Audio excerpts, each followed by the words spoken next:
Sir, హోంమంత్రి అనితా వంగలపూడి గారికి బాలకృష్ణ గారు వార్నింగ్ ఇచ్చినట్టుగా ఒక వార్త వైరల్ అవుతుంది సార్. ఈవెన్ చంద్రబాబు గారు కూడా ఈ విషయం పట్ల కంగారుగా ఉన్నట్టు కూడా తెలుస్తుంది. అసలు ఏం జరిగింది? బాలకృష్ణ గారు ఏ కాంటెస్ట్ లో ఆ వార్నింగ్ ఇచ్చారు? మరి అసలు దీని పట్ల మీ ఒపీనియన్స్?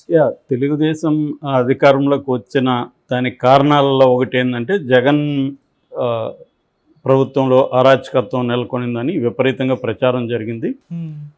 నిజానికి నిజాన్యమైన అరాచకత్వం తెలుగుదేశం వాళ్ళ మీద మాత్రం ఉంది, ప్రజల మీద ఏం లేదు. నిజానికి ప్రజల మీద ఏ ప్రభుత్వంలో ఉన్నదానికంటే ఎక్కువ తక్కువ ఏమి లేదు. కానీ విపరీతంగా ప్రచారం చేయగలిగారు. దాన్ని అడ్డుకోవడంలో వైసీపీ ఫెయిల్ అయింది. సో ఏదేమైనా విపరీతంగా జగన్ అరాచకం, సైకోపాలన ఇలాగంతా ప్రచారం చేసి వీళ్ళు వచ్చారు. సో అందువల్ల వీళ్ళు భిన్నమైన పాలన ఇస్తారని జనం ఎక్స్పెక్ట్ చేసి వీళ్ళకి ఓట్లేశారు. కానీ అంతకంటే వరస్ట్గానే స్టార్ట్ అయింది యాక్చువల్గా. సో మనం ఆల్రెడీ చాలా సార్లు చెప్పుకున్నాము. అయ్యన్న పాత్రుడు ఉద్యోగుల్ని ఎలా మాట్లాడాడు, అంతకుముందు అచ్చెన్నాయుడు ఎలా వార్నింగ్ ఇచ్చాడు, తర్వాత జేసీ ప్రభాకర్ రెడ్డి డైరెక్ట్గానే నా కొడుకల్లారా నరుకుతా అని ప్రెస్ మీట్లోనే మాట్లాడాడు. మొన్నటికి మొన్న రాయచోట్లో మండిపల్లి రాంప్రసాద్ రెడ్డి, రవాణా శాఖ మంత్రి, వాళ్ళ భార్య హరితారెడ్డి, ఆమె ఒక ఎస్ఐని పట్టుకొని ఎట్లా మాట్లాడిందో చూసాం. సో అట్లాగే తిరువూరు ఎమ్మెల్యే ఆయన పేరు కొలికపూడి శ్రీనివాసరావు, ఆయన సత్వర న్యాయం చేయాలనే ఒక ఆతృతలో ఆయన ఎలా బిహేవ్ చేస్తాడని చూసాం. సో క్లియర్గా ఏంటంటే ఈ ప్రభుత్వం ఏర్పడిన తర్వాత విపరీతమైన ఉద్యోగుల మీద కావచ్చు, ప్రజల మీద కావచ్చు, ప్రత్యర్థుల మీద కావచ్చు, రకరకాల పద్ధతుల్లో దాడులు అవి మొదలైపోయినాయి.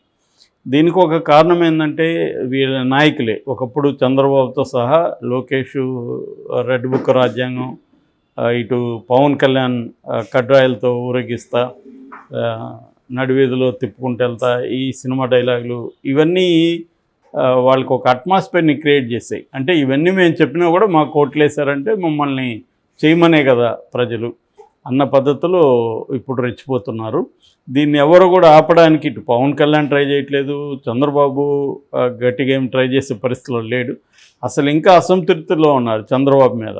ఇంకా ఈ పార్టీకి జగన్ ఎందుకు జైల్లో పెట్టలేదు, ఈ పార్టీకి ఎందుకు కొడాలనాన్ని వీళ్ళందరినీ జైల్లో పెట్టేయలేదు, మనం చెప్పాం కదా అన్న పద్ధతిలో అసంతృప్తితో ఉన్నారు. సో ఈ కాంటెక్స్ట్లో వితిన్ ద తెలుగుదేశంలో కూడా ఇవాళ ప్రాబ్లమ్స్ మొదలైనాయి. సో ఏంటంటే అది ఒకసారి నువ్వు అరాచకత్వానికి తెర లేపేస్తే అది స్ట్రైట్గా శత్రువు వైపే వెళ్ళదు, ఎటంటే అటు వెళ్ళిపోతుంది అది. సో ఆ రకంగా ఇప్పుడు కొత్తగా ఒక వార్త నిన్నటి నుంచి వైరల్ అవుతుంది. అదేంటంటే వంగలపూడి అనితకు బాలకృష్ణ వార్నింగ్ ఇచ్చాడని. మరి ఒక హోమ్ మినిస్టర్కు ఒక ఎమ్మెల్యే వార్నింగ్ ఇవ్వడం మామూలుగా అయితే ఇది విచిత్రంగానూ విడ్డూరంగానూ ఉంటుంది. కానీ ఇక్కడ తెలుగుదేశంలో ఉన్న పరిస్థితి వేరు. బాలకృష్ణ ఎమ్మెల్యే కావచ్చు, కానీ ఆయన చంద్రబాబు వియ్యంకుడు, లోకేష్కి మామ. సో ఆయనకున్న రెండోది ఆయన ఎన్టీఆర్ వారసుడు. ఇవన్నీ ఆయనకి, అందువల్ల అతను రాజ్యాంగేతర శక్తిగా బిహేవ్ చేస్తున్నాడు. ఆయనకేం పదవులు అక్కర్లేదు, ఎవరినన్నా వార్నింగ్ ఇవ్వగలడు, ఎవరికైనా ఏదన్నా చెప్పగలడు. సో అది కాంటెక్స్టు. అయితే ఎందుకు బాలకృష్ణ వార్నింగ్ ఇచ్చాడు, నిజంగా వార్నింగ్ ఇచ్చాడా లేదా అనేది కరెక్ట్గా మనకైతే తెలియదు. కానీ వార్త ఎలా వస్తుంది. సో వార్నింగ్ ఇవ్వడానికి కారణం ఏంటంటే అమలాపురంలో వన్ అనే ఒక పెద్ద హోటల్ ఉంది. ఆ హోటల్కి చాలా విఐపీలంతా వస్తుంటారు. సో అక్కడ మొన్న ఏం జరిగిందంటే ఆల్రెడీ విపరీతమైన రద్దీ ఉంది. ఆ టైంలో తెలుగుదేశం నాయకులు హోటల్కి వచ్చారు, వెయిట్ చేయమని వాళ్ళు చెప్పారు. మేమేంద్ర వెయిట్ చేసేదని వాళ్ళు గొడవకి వెళ్ళి ఆ సిబ్బందిని కొట్టారు. సో ఆ సిబ్బంది ఇమీడియట్గా అమెరికాలో ఉంటున్న దాని ఓనర్కి ఫోన్ చేశారు, ఎన్ఆర్ఐ ఆయన. సో ఆయనకు ఫోన్ చేస్తే ఆయన సీరియస్గా తీసుకున్నాడు. ఆయన బాలకృష్ణ క్లోజ్ ఫ్రెండ్ అని చెప్తున్నారు. సో ఆయన బాలకృష్ణకు ఫోన్ చేసి చాలా బాధపడ్డాడు. ఇలాగా తెలుగుదేశం వాళ్ళు చేశారంటే ఎవరు వాళ్ళు అంటే ఇట్లా అనిత అనుచరులంట అని చెప్పారు. సో ఈయన అనితకు ఫోన్ చేసి ఇలాగా మీ అనుచరులు ఇలా చేశారంట, కొద్ది కంట్రోల్ చేసుకోని చెప్పినాడని చెప్తున్నారు. పాజిబిలిటీ ఉందంటే ఉంది. ఎందుకంటే ఆయన ఫ్రెండ్ హోటల్ ఒకరు అక్రమంగా వచ్చి ఇలా చేసినప్పుడు అనిత అనుచరులు కాబట్టి అనితకు చెప్పచ్చు, అందులో వార్నింగ్ ఉండకపోవచ్చు. ఇలా జరిగింది, నీ దృష్టికి తీసుకొస్తున్నా, కొద్దిగా వాళ్ళని కంట్రోల్ చేసుకో అని చెప్పుండొచ్చు.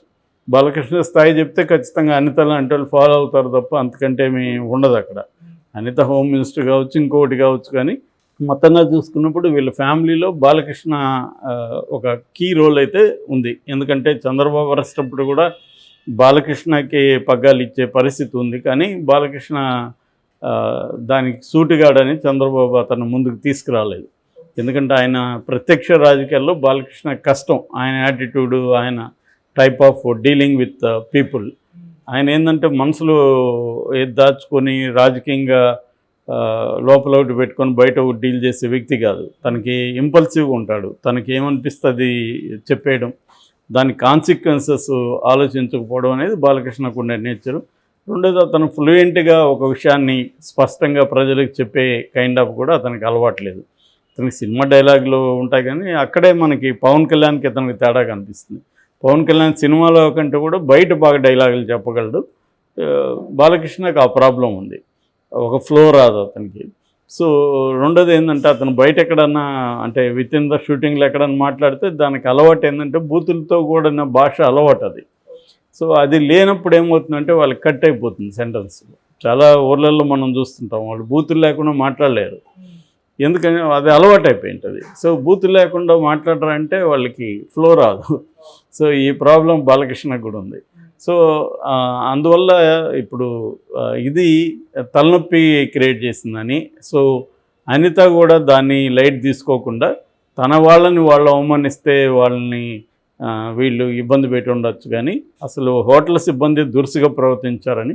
సో ఇలా బాలకృష్ణ తన విషయాల్లో జోక్యం చేసుకుంటే ఎలా అని ఆమె కూడా ఆవేదన చెంది సీఎంఓ ఆఫీస్ వరకు వెళ్ళింది ఈ మ్యాటరు. సో చంద్రబాబు కూడా ఇది హెడ్ఏక్గా మారింది. అంటే ఏదన్నా ఉంటే దాన్ని ప్రాపర్ ఛానల్లో చేయాలి తప్ప డైరెక్ట్గా ఆమెకు ఫోన్ చేసి, ఆమె అంతకుముందు ఎమ్మెల్యేగా ఉండొచ్చు, మామూలు ఇదిగా ఉండొచ్చు, ఇప్పుడు ఒక హోమ్ మినిస్టరు, అక్కడ ఆమెకు హోదా ఇవ్వాలి. అది లేకపోతే ఇప్పుడు ఏంటంటే ఈ న్యూస్ స్ప్రెడ్ అయ్యేసరికి లోకల్గా ఆమెకి ఇబ్బంది అవుతుంది. అంటే ఆమెను బాలకృష్ణ తిట్టాడు అన్న వార్త వెళ్ళిపోతే ఆమెకి అది ప్రాబ్లం అవుతుంది. ఒకసారి నువ్వు ఒక పదవి ఇచ్చి ఒక గౌరవం ఇచ్చిన తర్వాత దాన్ని వీళ్ళే నిలబెట్టుకోకపోతే ఇంక బయట వాళ్ళు ఎందుకు క్యారీ చేస్తారు? సో ఇది ఒకటి. రెండోది, దళితుల మీద తెలుగుదేశంలో దళిత మంత్రుల మీద ఇలా జరుగుతుందనేది రేపు వైసీపీ కూడా దీన్ని బలంగా తీసుకెళ్తారు. అదే ఒక అప్పర్ కాస్ట్ మినిస్టర్ అయితే బాలకృష్ణ ఫోన్ చేసి బెదిరించేవాడా, ఒక దళిత్ కాబట్టే కదా అనేది ఉంటుంది. గతంలో కూడా మనకి ఈవెన్ జగన్ ప్రభుత్వం కావచ్చు, అంతకుముందు ప్రభుత్వాల్లో కూడా దళితులు మంత్రులైనా కూడా వాళ్ళకు ఉండే స్థాయి ఆ స్థాయి ఉండదు. నేను చాలాసార్లు చెప్పాను, దళితులు ఎంపీలు ఎమ్మెల్యేలు పేరుకు అవుతారు, కానీ రియల్ పవర్ వాళ్ళ దగ్గర ఉండదు. ఎందుకంటే ట్రెడిషనల్గా ఏ రెడ్డు, కమ్మ, లేత కాపు ఇలాంటి అప్పర్ కాస్ట్ వాళ్ళకు ఉండే ఒక ఆధిపత్యం, పవరు. రెండోది, వాళ్ళు కూడా దాన్ని అసెప్ట్ చేసుకొని దాన్ని ఎక్స్ప్రెస్ చేసే పద్ధతి, ఇది దళితులకి లేకపోతే కొంత స్థాయిలో బీసీలకి రావడానికి ఇంకా టైం పడుతుంది. ఒక జనరేషన్ సరిపోదు అది. వాళ్ళ అసెప్షన్ రావడానికంటే ప్రధానంగా వాళ్ళకి ఆస్తులు కూడా అవసరం. ఒట్టి రిజర్వేషన్లోనూ ఇంకో పద్ధతుల్లోనూ రావడం వరకు అది ఖచ్చితంగా ప్రోగ్రెస్సే, కానీ అది రియల్ పాలిటిక్స్లో, రియల్ పవర్ పాలిటిక్స్లో అది సరిపోదన్నమాట. సో అది కూడా ఒక ఎగ్జాంపుల్గా కూడా మనం చెప్పుకోవచ్చు. అందులో కూడా వాస్తవం ఉంది వాళ్ళ విమర్శలో. ఒక దళిత ముఖ్యమంత్రి కాబట్టి బాలకృష్ణ ఇమ్మీడియట్గా వార్నింగ్ ఇవ్వగలిగాడు. అదే వేరే వాళ్ళు అక్కడ లోకల్గా పవర్ ఉంటే బాలకృష్ణకు కూడా కొంత జాగ్రత్త. ఇప్పుడు ఏ పరిటాల శ్రీరాములకు ఫోన్ చేసి అలా మాట్లాడలేడు కదా బాలకృష్ణ, సునీతకు ఫోన్ చేసి అలా మాట్లాడలేడు. క్లియర్గా అక్కడ అయితే ఆ తేడా అయితే మనకి కనిపిస్తుంది, అది చాలా స్పష్టంగా ఉంది. ఈ కేసులో కూడా అదే మనకు కనబడుతుంది. ఒక దళితుల్ని వాళ్ళకి విధి లేక అవసరం కాబట్టి ఇవ్వడం అనేది చేస్తారు తప్ప, ఇప్పటికి కూడా అప్పర్ కాస్ట్కి ఏంటంటే వాళ్ళని రియల్గా వాళ్ళకి పవర్ ఉన్నట్టుగా వాళ్ళతో బిహేవ్ చేయరు అనేది పద్ధతి లేదు ఇప్పటికి కూడా. అది పై స్థాయి నుంచి కింది స్థాయి వరకు ఉంటుంది. దానికి ఇంకొంత టైం పడుతుంది. కనీసం ఈ స్థాయికి ఇప్పుడు వచ్చారు. ఎప్పుడైనా ప్రోగ్రెస్ అనేది ఒక్కసారిగా ఒక జంప్ అనేది ఎప్పుడూ కానీ జరగదు.